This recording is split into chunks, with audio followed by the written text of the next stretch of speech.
योगयोगयोगेश्वराय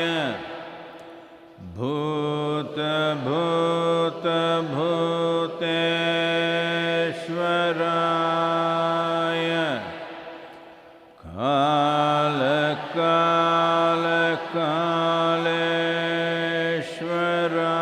कालकालकालेश्वराय शिव शिव सर्वेश्वराय शम्भो शम्भो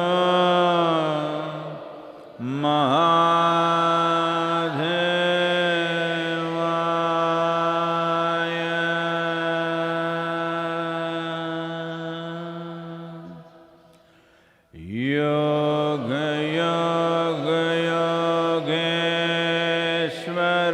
योगयोगयोगेश्वराय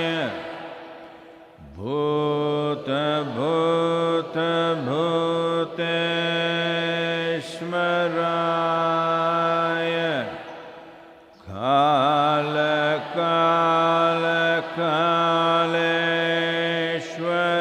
कालकालकालेश्वराय शिव शिव सर्वेश्वराय शम्भो शम्भो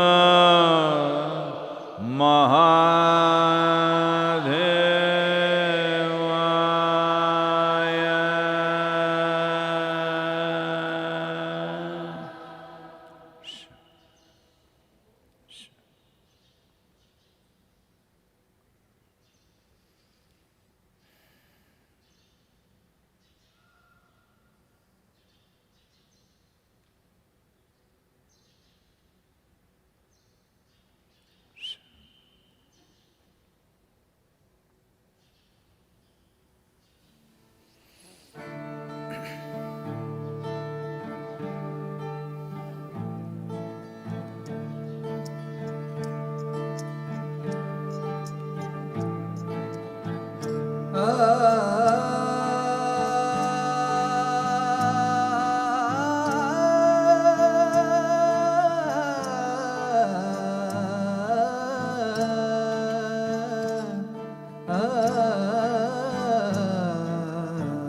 ಯತನ ಮಾಮರ ಯತನ ಕೋಗಿಲೆ ಯತನ ಮಾಮರ ಯತನ ಕೋಗಿಲೆ ಯತನಿಂದತ ಸಂಬಂಧವಯ್ಯ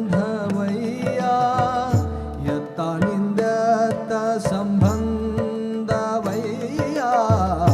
ಯತನ ಮಾಮರ ಯತನ ಕೋಗಿಲೆ ಯತನ ಮಾಮರ ಯತನ ಕೋಗಿಲೆ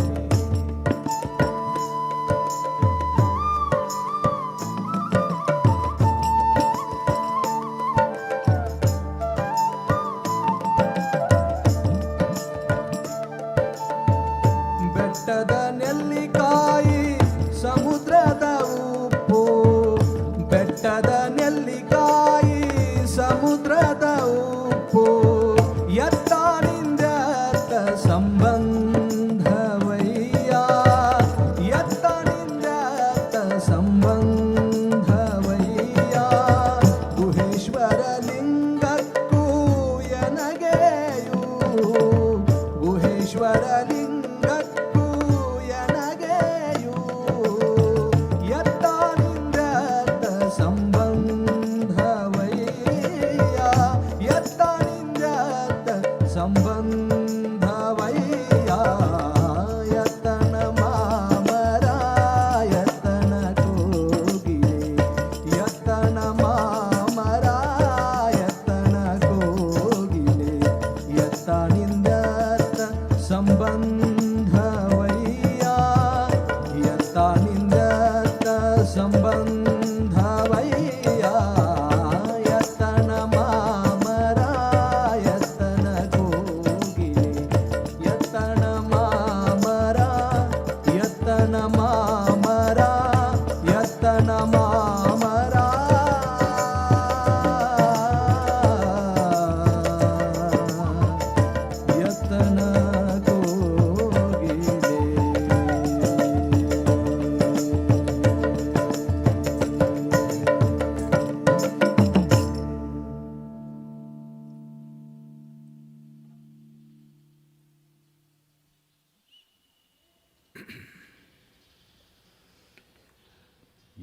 सुगरतो वा भोगरतो वा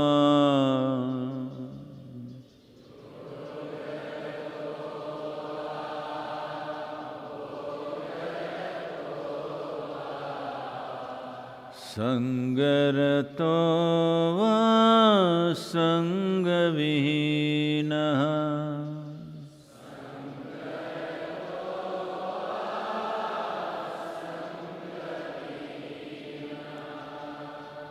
यस्य ब्रह्मणि रमते चित्तम्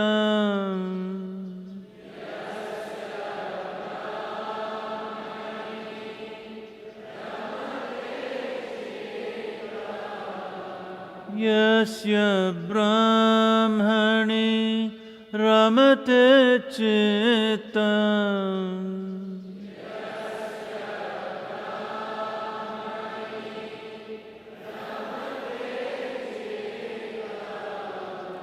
नन्दति नन्दति नन्दते वा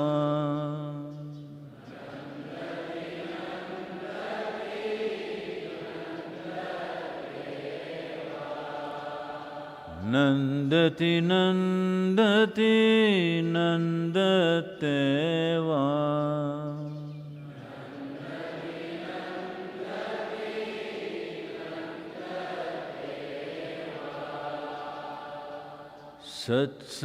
सत्संगत्वे निस्संगत्वम्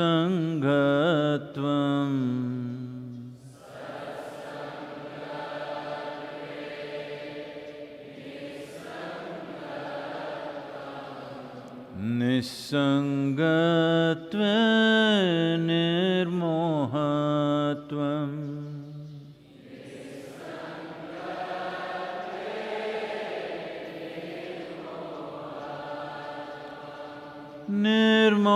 निर्मोहत्वे निश्चलतत्वम्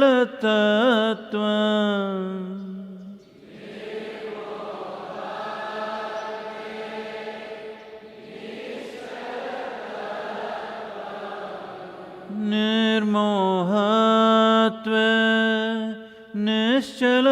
निश्चलतत्वम्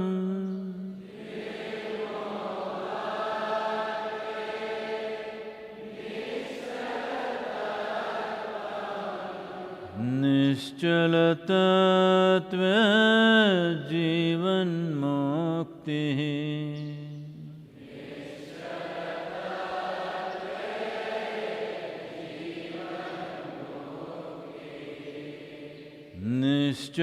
निश्चलतत्वे जीवन्मुक्तिः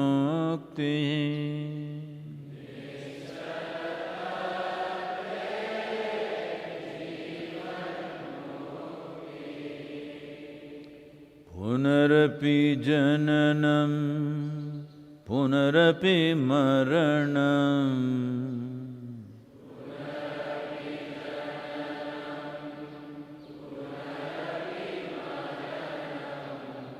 पुनरपि जननी जठरे शयनम्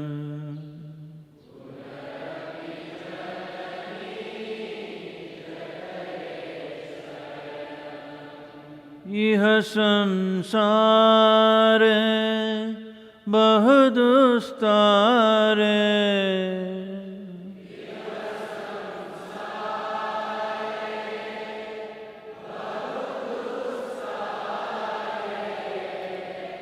इह संसारे बहुदुस्तारे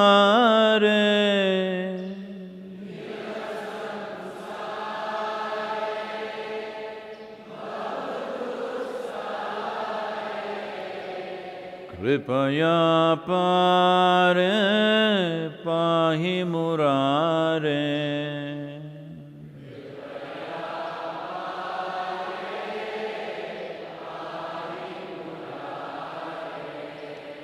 कृपया पारे पाहि मुरारे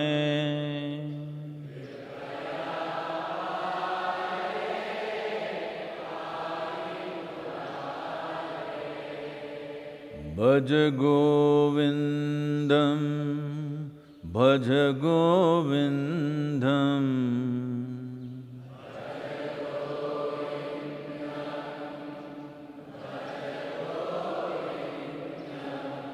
गोविन्दं भज मूढमते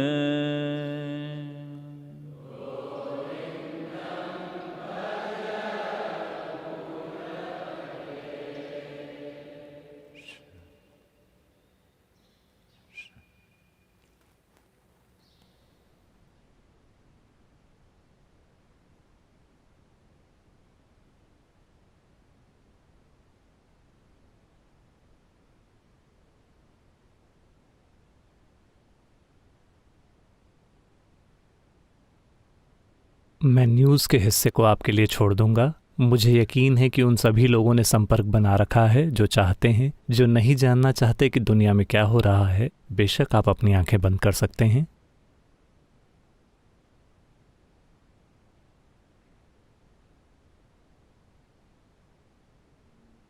आज आदि शंकर की जयंती है। योग रथोवा जो आपने अभी गाया, ये उनकी रचना है। एक अविश्वसनीय रूप से उत्साही और ऊर्जावान आदमी।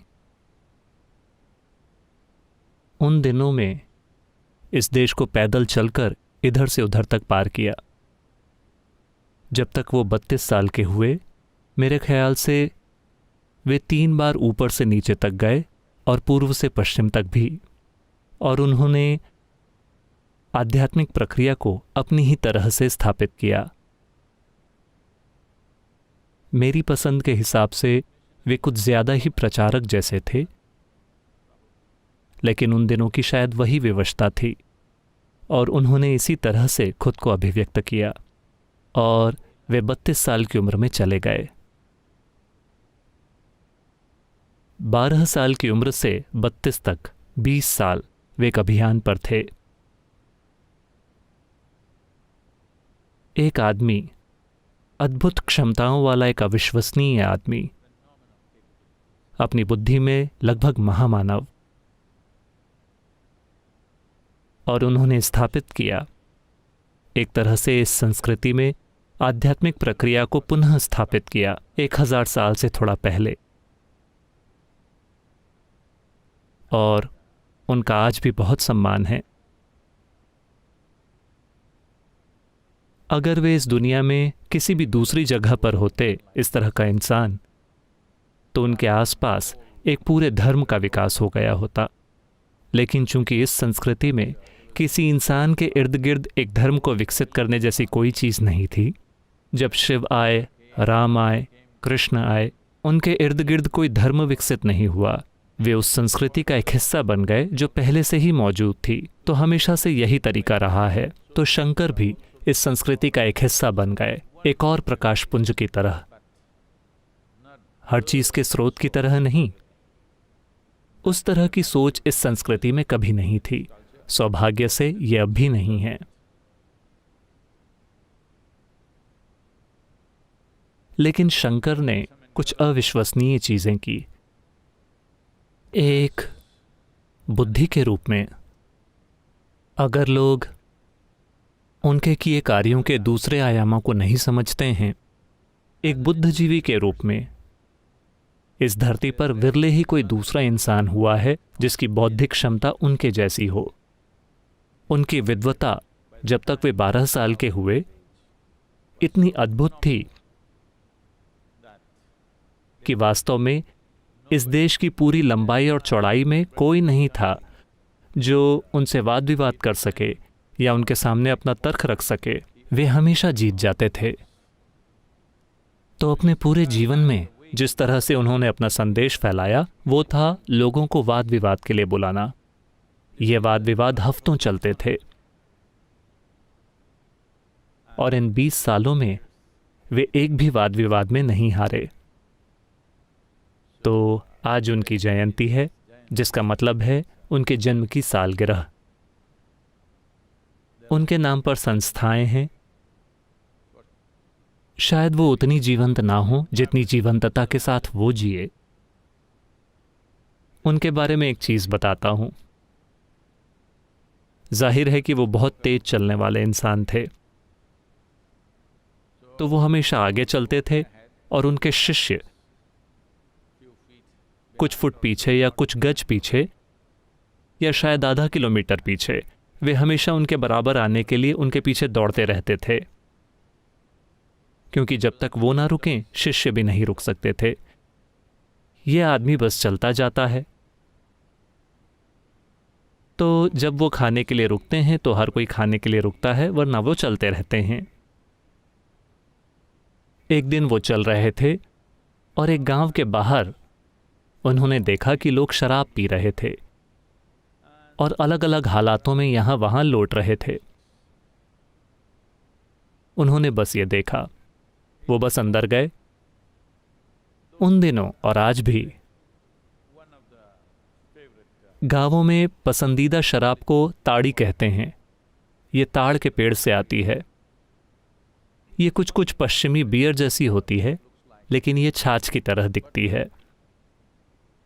और या तो ये बहुत हल्के अल्कोहल की हो सकती है या इसे बहुत तेज भी बना सकते हैं। इस जगह पर ताड़ी तेज रही होगी क्योंकि लोग यहां वहां लौट रहे थे।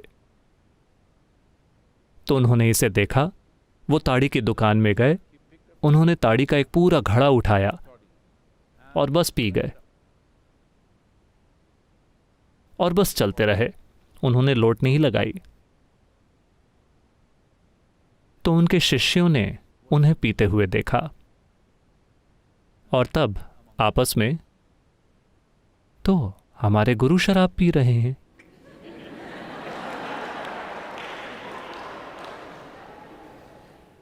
अब उनसे पूछने की भी कोई ज़रूरत नहीं है, क्योंकि उन्होंने खुद मिसाल कायम की है।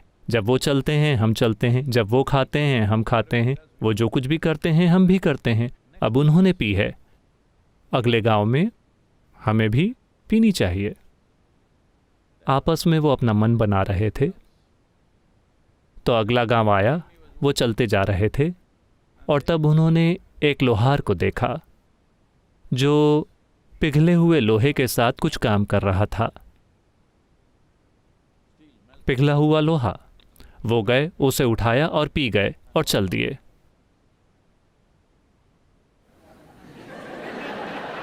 बेशक शिष्य उसे नहीं पीना चाहते थे। तो लगभग एक महामानव, अपने समय की एक अद्भुत घटना, 1000 साल बाद भी वो जीवित हैं। अब भी लोग, काफी सारे लोग आज भी उनकी रचनाओं का अभ्यास और पाठ करते हैं कई तरीकों से।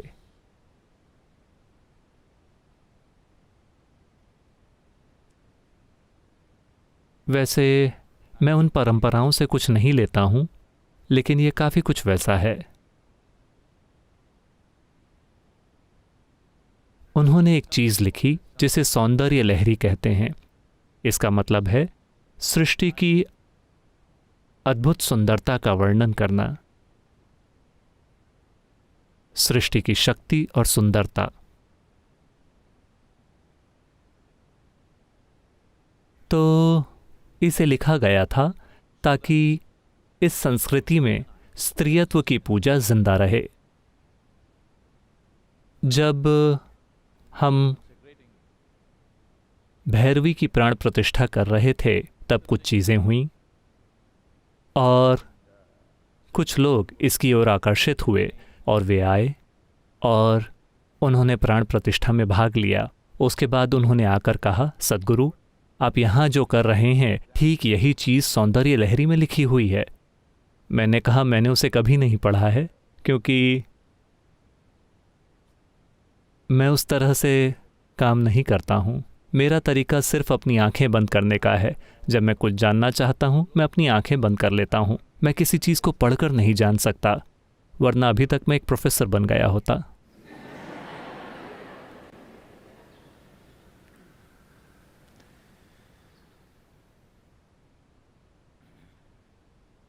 तो देवी, कम से कम उन्होंने ऐसा कहा।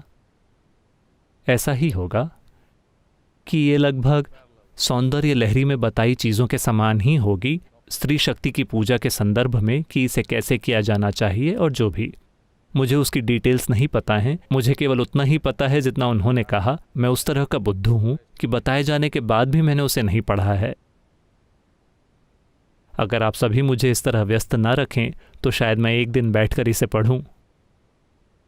खैर, आज हम उन्हें सम्मानित करना चाहते हैं। आज उनकी जयंती है। वो जिस तरह के जीव थे उसके लिए हम उनको नमन करते हैं।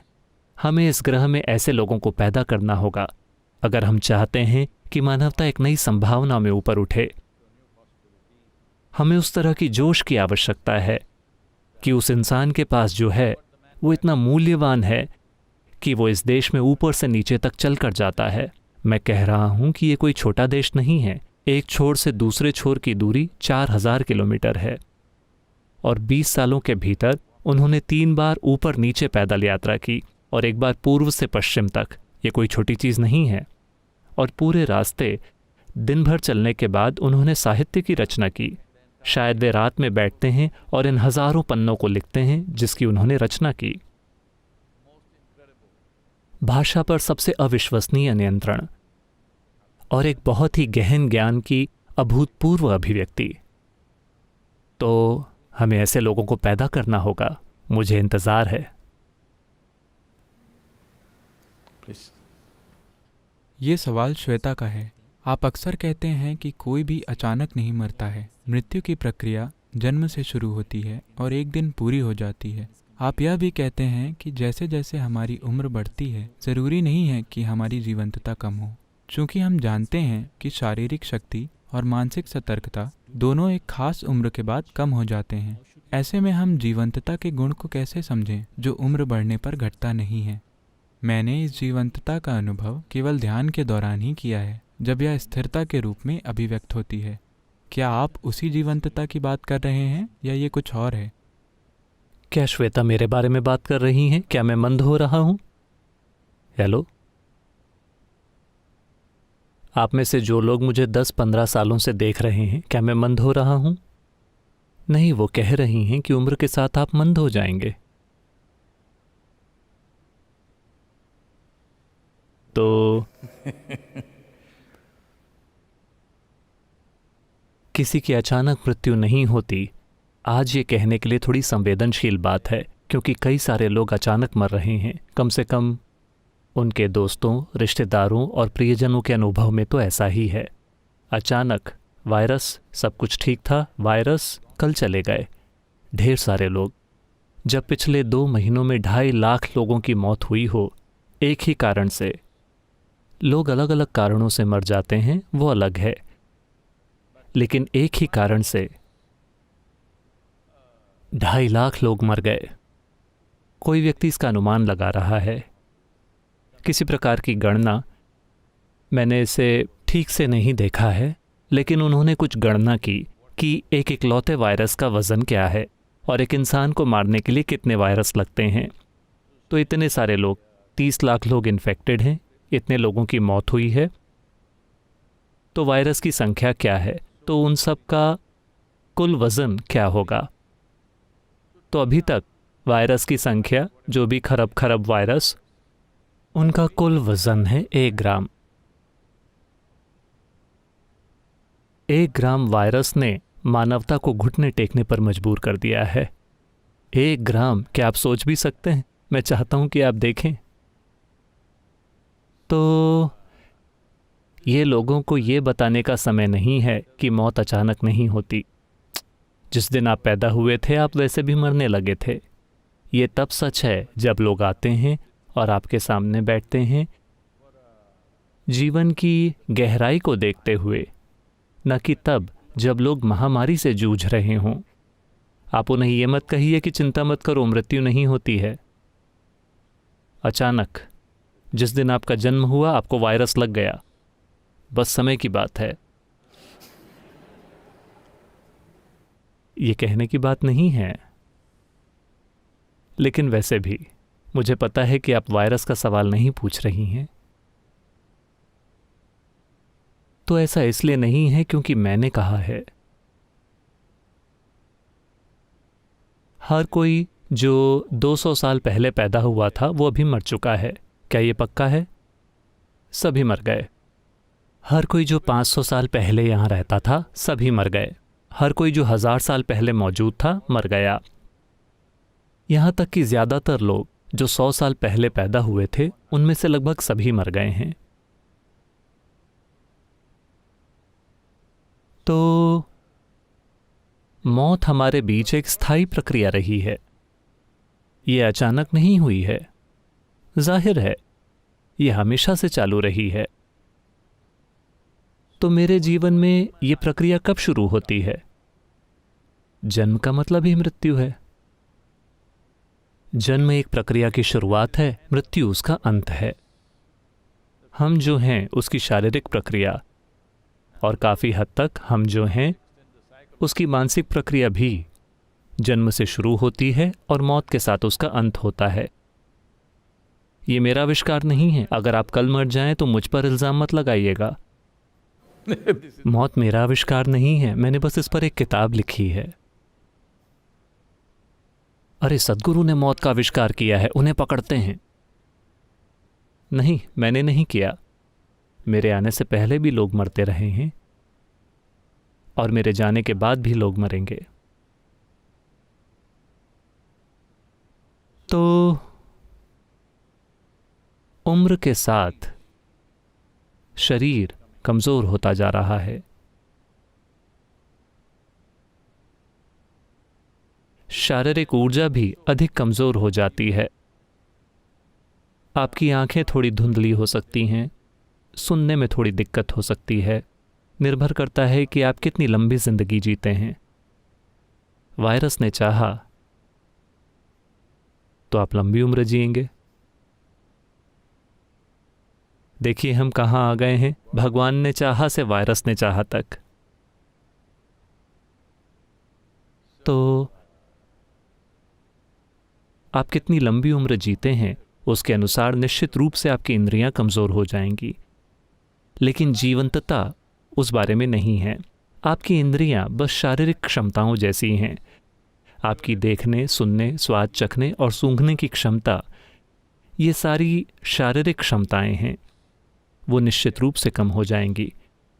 कितने खराब तरीके से, ये इस पर निर्भर करता है कि आप खुद को कैसे रखते हैं, लेकिन ये निश्चित रूप से कम हो जाएगी। आप 20 की उम्र में जैसे हैं आप 80 की उम्र में वैसे नहीं होंगे।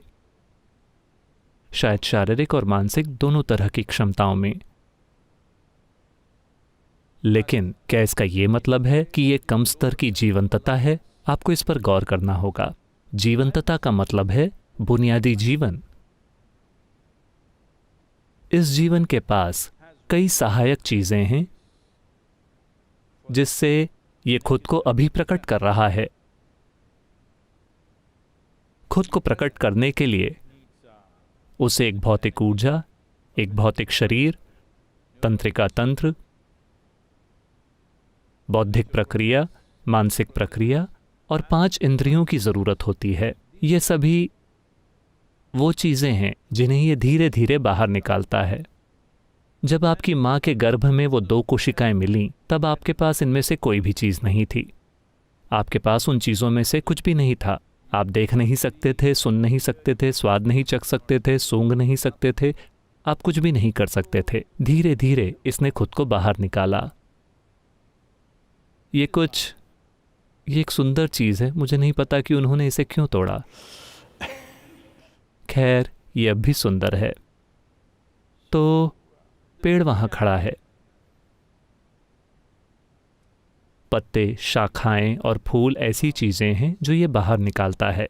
इसी तरह आप कई चीजें बाहर निकालते हैं। आपका भौतिक शरीर, आपकी मानसिक क्षमता, आपकी 5 इंद्रियां, ये सभी एक्सेसरीज हैं, एक्सटेंशंस हैं जिन्हें हम बाहर निकालते हैं ताकि हम एक सक्षम जीवन के रूप में जी सकें।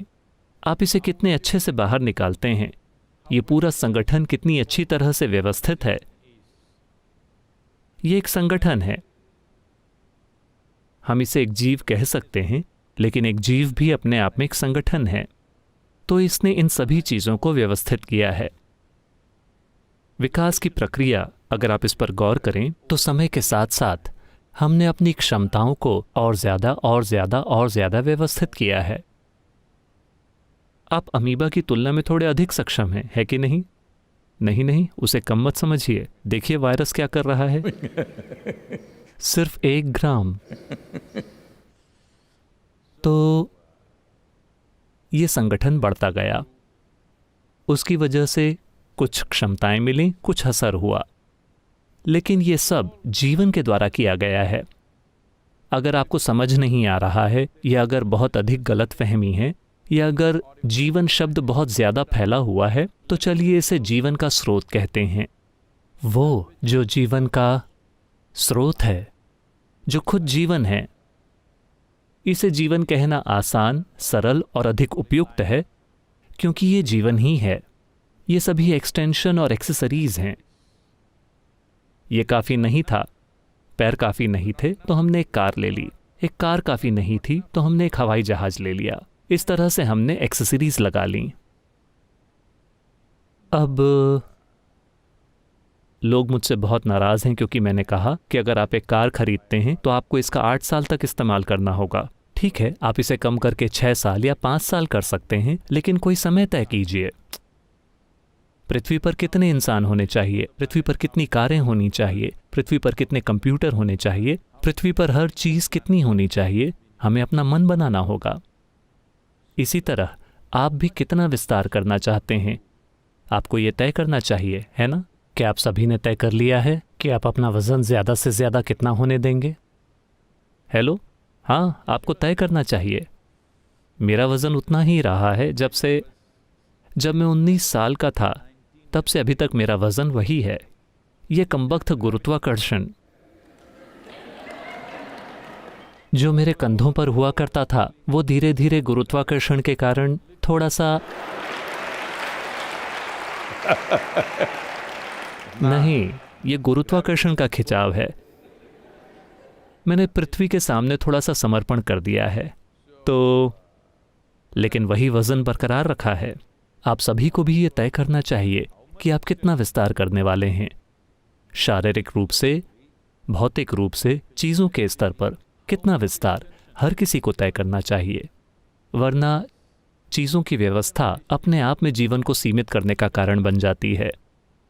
आपकी व्यवस्था ही जीवन को भयंकर रूप से सीमित कर देती है। तो आप अपनी व्यवस्था को मैं समझने की गलती कर रहे हैं। ये सवाल इसी वजह से आ रहा है।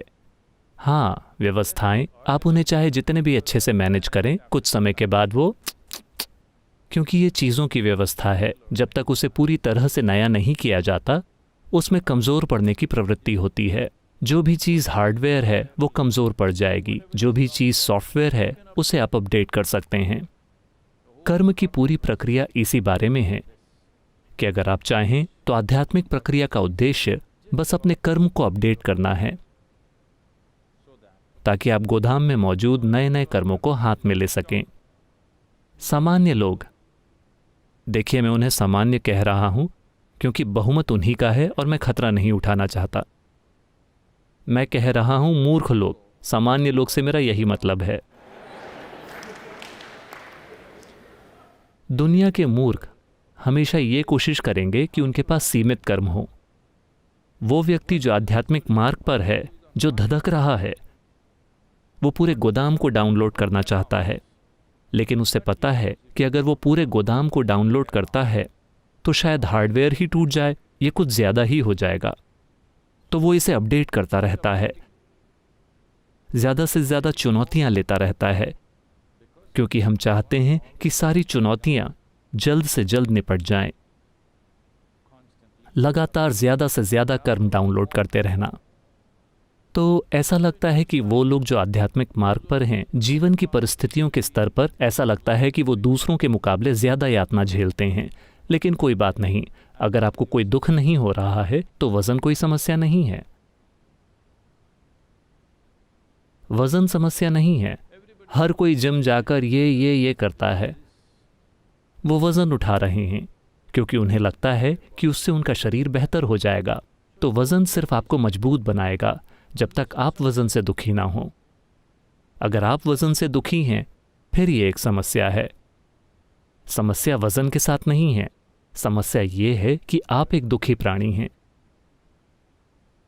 अगर आप दुखी नहीं हैं तो वजन के साथ क्या समस्या है? आप बहुत मजबूत बन जाएंगे। योग की परंपरा में एक सुंदर कहानी है कि एक बार ऐसा हुआ, एक युवक अपने पशुओं के झुंड को घास चरवाने के लिए जंगल में गया, जो कि यहाँ जीवन का एक सामान्य हिस्सा हुआ करता था, क्योंकि ये एक चरवाहों की संस्कृति है। मोटे तौर पर इस देश में जमीन को संपत्ति नहीं माना जाता था, हमेशा पशुओं मवेशियों को संपत्ति माना जाता था। आपके पास कितने पशु हैं, वही आपकी दौलत है।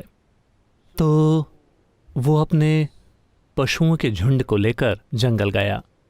वहां उसने पहली बार एक गाय को एक बछड़े को जन्म देते हुए देखा। ये एक बहुत नाजुक पल होता है।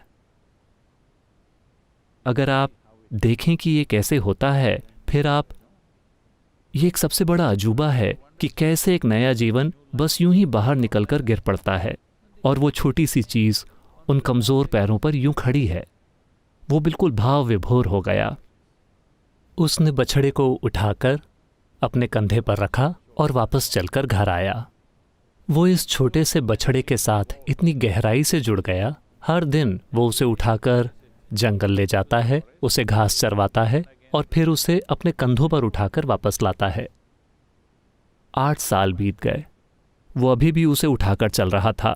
अब तक उसकी ख्याति पूरे इलाके में फैल गई थी। वो एक सुपरमैन है। वो एक भारी भरकम बैल को अपने कंधों पर उठाता है और चलता है, क्योंकि बछड़े का वजन धीरे धीरे बढ़ता है। आपकी तरह नहीं नहीं नहीं, आप सभी बहुत अच्छे हैं। उसे कभी एहसास ही नहीं हुआ। अपने प्यार के कारण वो हर दिन बछड़े को अपने कंधों पर उठाता रहा। हर दिन उसका वजन कुछ ग्राम बढ़ता रहा।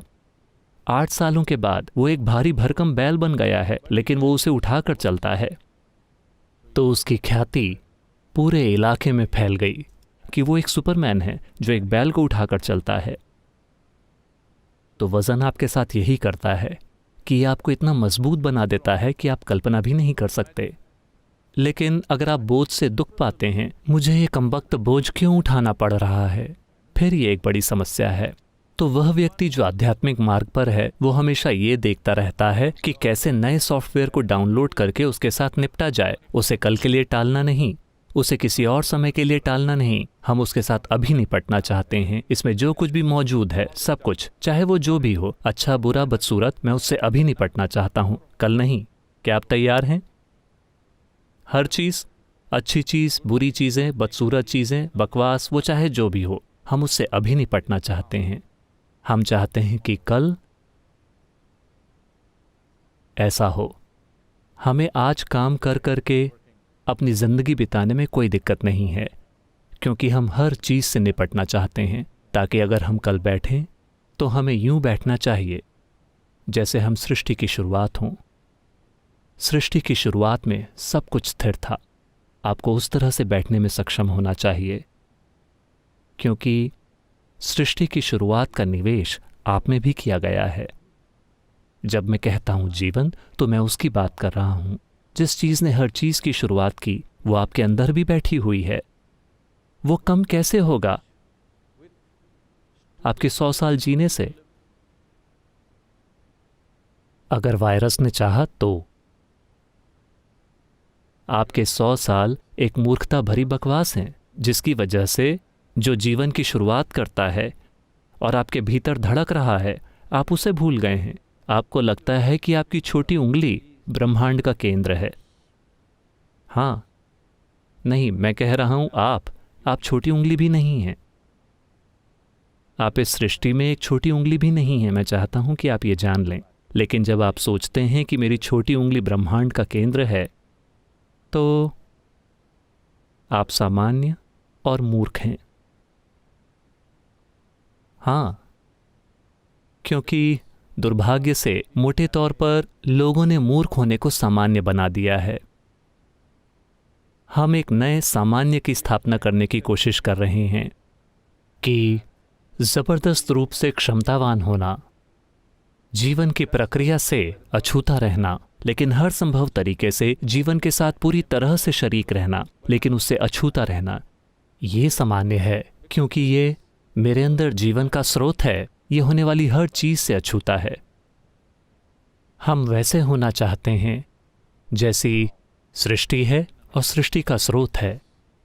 हर कोई ये कहने की कोशिश कर रहा है कि उनके मानसिक विस्तार जो कुछ भी उन्होंने किए हैं, वो कह रहे हैं कि उनके मन का पागलपन ही जीने का सही तरीका है या जीवन ऐसा ही है।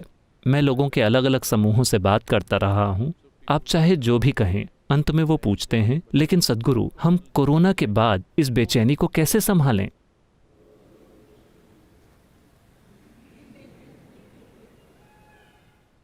तो आप भी मुझसे वही सवाल पूछ रहे हैं। सबसे पहले तो आपने मुझ पर इल्ज़ाम लगाया कि मैंने मौत का आविष्कार किया है। मैंने सिर्फ किताब लिखी है, आपको उसे पढ़ना चाहिए, क्योंकि वो कुछ ऐसे पहलुओं पर प्रकाश डालती है जो हर किसी के जीवन में आने ही हैं। अगर आप अज्ञानता के साथ उसके करीब जाते हैं तो आप उसे एक तरह से संभालेंगे। अगर आपको कुछ चीज़ों की पहले से ही जानकारी है तो आप उसे थोड़ी ज़्यादा जागरूकता के साथ और अच्छे से संभाल सकते हैं। अगर आप अच्छे से जीते नहीं हैं तो मैं चाहता हूं कि कम से कम आप स्टाइल से मरें। मैं बस इतना ही कह रहा हूं। अगर आप वाकई अच्छे से जीते हैं तो ये शानदार है।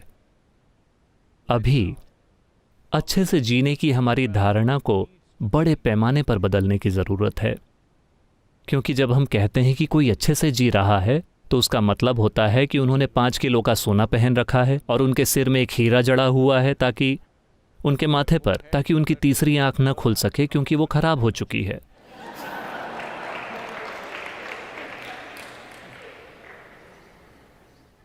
वो ज़रूरत से ज़्यादा खा रहे हैं, वो ज़रूरत से ज़्यादा कपड़े पहन रहे हैं, वो हर चीज़ का ज़रूरत से ज़्यादा इस्तेमाल कर रहे हैं। वो अच्छे से जीना नहीं है। अच्छे से जीना यानी अगर आप यहाँ बैठते हैं, अगर आप पर्याप्त ध्यान देते हैं तो आप ही सृष्टि का स्रोत हैं। ये अच्छे से जीना हुआ। ये मेरी इच्छा और आशीर्वाद है कि आप इसे जान पाएं।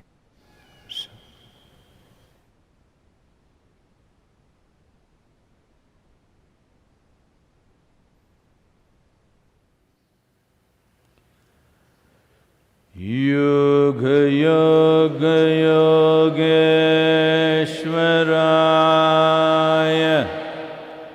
भूत भूत भूतेश्वराय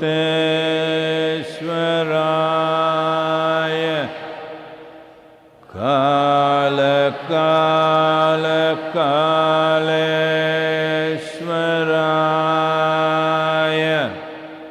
शिव शिव सर्वेश्वराय शंभ शंभ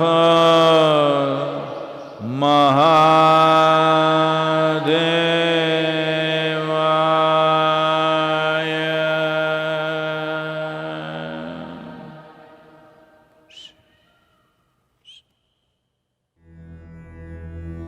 योग योग योगेश्वराय भूत भूत भूतेश्वराय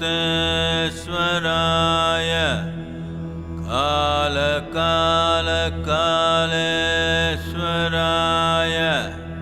शिव शिव सर्वेश्वराय शंभो शंभो महादेवाय।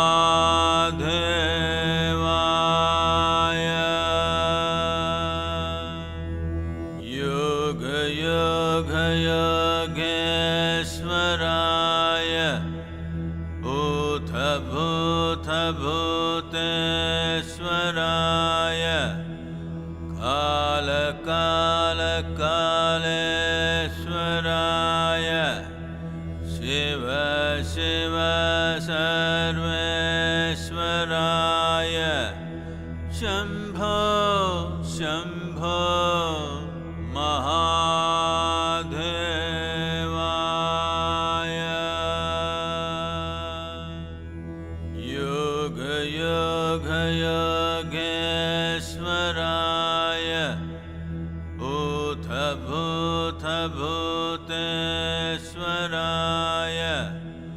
कालकालकालेश्वराय शिव शिव सर्वेश्वराय